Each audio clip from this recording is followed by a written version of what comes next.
5.7, example 8. So here it tells us don't forget the equations can be in quadratic form, and don't forget your identities. You can use your identities to help you if it's possible, okay? So look at example 8. It says solve that cotangent times cosine squared of theta is equal to 2 cotangent of theta. First thing I notice is I have 2 cotangents up here, okay? But they're on opposite sides of the equation. So let's put them on the same side and see what happens. So I'm going to subtract this 2 cotangent of theta. So when I do that, I have cotangent of theta times cosine squared of theta minus 2 cotangent of theta equals 0. Well, we already noticed we had 2 different cotangents, so I'm thinking they have something in common. And it's equal to 0, which clues me in I might need a factor. So I'm going to try to common factor out a cotangent, and let's see what happens.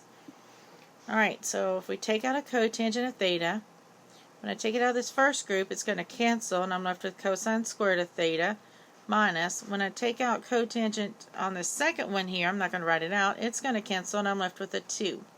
So nice, it factored real pretty. Again, we got 2 things being multiplied, so let's set them each equal to 0 and solve.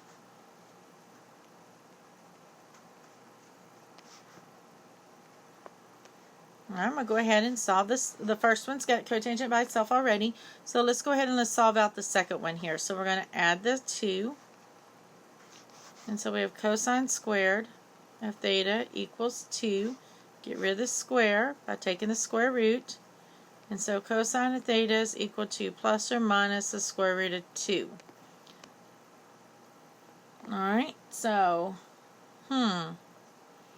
that's a little different, because if I put this, remember cosine is your x value, but when I put this as x over r, if I want to make square root of 2 in a fraction, it has to be a 1, which means it would have to be a quadrantal angle. And I don't have anything that has x as a square root of 2.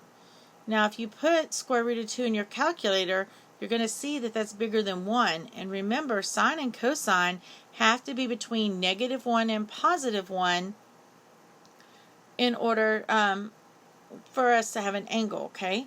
So this one here, it doesn't exist. So theta does not exist. So this one's not going to give us any answers, okay?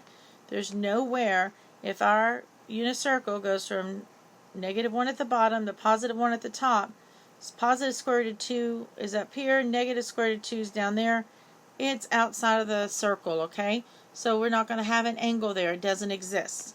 So that one doesn't give me any answers, but I got to go back to this other one.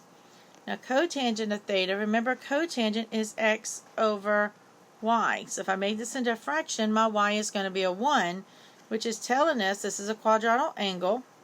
And I'm looking for where my x value is 0. Well, x is 0 on your y-axis. So up at the top, we're looking at pi over 2. And at the bottom, we're looking at 3 pi over 2. And so those are going to be the only solutions that we have, since the other piece of it didn't give us a solution. There was no solution. And you could write that instead of does not exist. If you prefer, you could put that it's no solution. But just that piece is no solution. The entire equation does have an answer, and that's what I boxed.